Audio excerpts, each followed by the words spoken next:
Hey, it's me, Uncle Ricky. Look, we're gonna talk about freedom, uh, protection of your rights.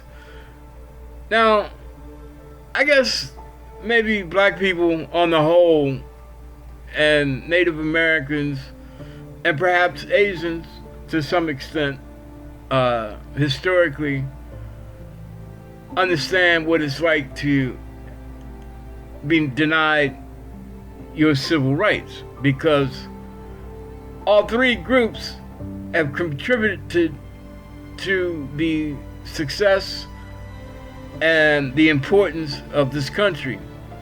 But all three groups have been marginalized from day one. You know, black people seem to be gaining ground at one time.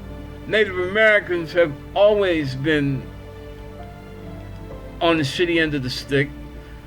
And Asians, as they acquired monetary wealth, which is respected and valued by the, I guess, conservative group or the, I don't know, the people that want to say that America is all about them, have gained a toehold or maybe gained a reluctant acceptance into that world. But this thing about freedoms, everybody, when Trump came down the ladder in 2016,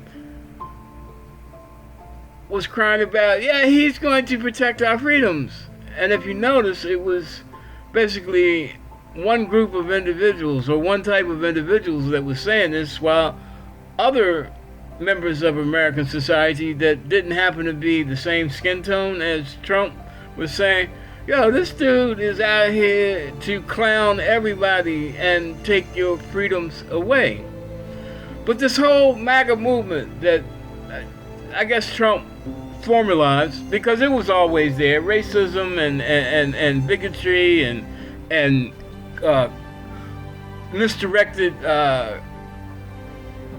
Christian superiority or the need for an authoritarian type government under a Christo-nationalist banner, that has been brewing in this nation for a long time. And Trump just gave it a face and gave it a name when he created his MAGA party, his MAGA movement. But the thing is, they want you to believe that they are here to protect freedoms, while they make it obvious that these freedoms only apply to people that look like them and think like them. But the part that they don't want you to see is that every move they make, it's when you do it on the state and national level, it affects everybody in that state. It affects everybody in the country, irregardless of whether you fly their banner or whether you hate the ground that they walk on. Point in case, we've become so hyper partisan. Everything now is red state, blue state. Well, there's 11 so-called red states. In other words, they either have Republican state assemblies with Republican governors or Republican governors that are totally out of control or whatever. But and most of the time it doesn't really have anything to do with the will of the people. Point in case, Kansas, when they voted on a referendum on abortion, the Kansas State Assembly, heavy Republican, heavily MAGA, wanted a complete ban on abortion. When the people got to vote on it, because Kansas had to put it in a referendum, they proved that the state assembly was out of touch with the people. That goes on to a lot of things: abortion, gun control, education. Somehow this idea, this far-right conservative idea of how things should be, their representatives have infiltrated our government at all levels. And it's sad to say, these are elected positions, and in order to win these elections, somebody had to vote for him, and we the people put him there. Not not only just because you voted for him directly, but because if you didn't vote for him, you didn't do enough to fight against them getting elected. Sometimes you can't win because the numbers are numbers, and people are people, and areas are areas, and whatever mentality, whatever social theme runs to that area, that's what runs to that area. But when you know you're on the short end of the stick, you cannot ever stop fighting to get change. Because as long as you don't create change, you're going to get shafted by that stick every time. But moving right along. This thing with the letters from the attorneys generals from these 11 states. Now these are supposed to be the top lawyers. I'm not going to say the top legal minds, because we all know that intelligence has nothing to do with political or appointed government office anymore. It depends. Basically, it all boils down to who you know. But anyway, these geniuses, these legal-minded geniuses, because they live in abortion-banned states, far-right, red-wing MAGA states, they say that the state has the right to obtain the medical records of any woman that is a resident of that state to prove or disprove that she obtained abortion services. Now, this violates the right to privacy. And even if you look at it on the state level, just within the state, it should be totally rejected. But these people are not talking about just in the state. They're saying that if a female goes out of the state to obtain an abortion or reproductive care, reproductive medical services, because a lot of states and certain members of the Supreme Court, i.e. Clarence Thomas, want to get into the bedroom as far as reproduction. They want to outlaw contraception. We're gonna make it so you can't stop getting pregnant, and then once you get pregnant, you gotta have that baby, even though every time you turn around, we're not gonna do a damn thing to help you raise that baby. And they're pushing this even to the point where Alabama Senator Tommy Tuberville is holding up hundreds of military promotions to get the military to stop funding abortion care for service members and dependents when they have to go out of state to get an abortion or reproductive care because it's banned in the state that they're in.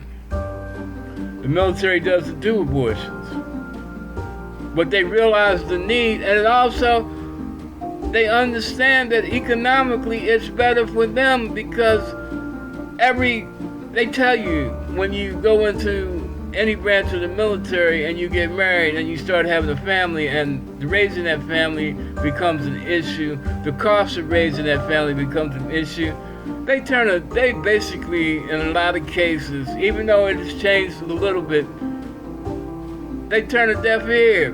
They tell you, we didn't issue you a wife in boot camp. I know that sounds sexist, but you got to understand the history of the military. I guess it could go the other way. Nobody, we didn't tell you, young lady, when you joined, we didn't tell you to get married and have kids. The burden of this thing goes beyond abortion. The robbing of individual rights goes beyond abortion. All of this gerrymandering takes away the rights of minorities to vote, just like anybody else, and it increases the power of the white majority. In other words, in a lot of cases, it takes away the hope of black people of making change permanent outside of maybe their own little area. Case in point, Mississippi, Tate Reeves, that diabolical Klan master, allegedly. I'm sorry, no, I shouldn't say that. But anyway, Tate Reeves is a bastard. But He just signed a bill that turned Jackson, Mississippi into an apartheid zone. White people do not have to answer to the local law, the local court systems, because it is because of the makeup, the demographics of Jackson and Hinds County, which is majority black, one of the most densely populated black areas in the country, that happens to be the capital of Mississippi, one of the most racist states, openly racist, obviously racist states in the country. They don't want to have to deal with black people. They don't want to be judged by black people. They don't want to be handled by black people. So what do? They make their own little state capital zone, which is predominantly and selectively white run. White law enforcement, white judges, specially appointed by the white Mississippi Attorney General. It's obvious, it's blatant, and up until this point, they're getting away with it. And other states are going to try it. Other states that feel like Mississippi does are going to imitate it. Down in Florida, Ron DeSantis has created one police force, the election integrity police force, just to under the guise of maintaining election integrity in Florida. And so far, basically, the majority of the people that they arrested for election violations are black. You got people like Youngkin in Virginia that tried, well, almost probably successfully has rewritten the requirements of the way Virginia history is taught, which either eliminates or decreases the role of black people or rewrites the effects of slavery on black Virginians. It's amazing that in this United States, where rights, individual rights, are so precious, that the people that have been elected to represent the states and the nation are busy every day trying to take away those rights. And unfortunately, because it appears to some that they're only doing it to the people that they don't like anyway, they stand behind it, but they don't realize that once it becomes law, it affects them too. So, it's like they say, karma is a bitch. It's gonna come back to hurt everybody, and when it hurts everybody, it hurts the nation. People have always said, what you do to one, whether you know it, you do it to all. That's it. Once again, I've run my mouth, and I'm pretty sure a lot of y'all enjoyed it. Some of y'all might have learned something. Most of y'all probably want me to shut up and go away. But let me tell you, I'm here to stay until God takes me away. So with that thought, peace out and God bless from Uncle Ricky at Uncle Ricky's house.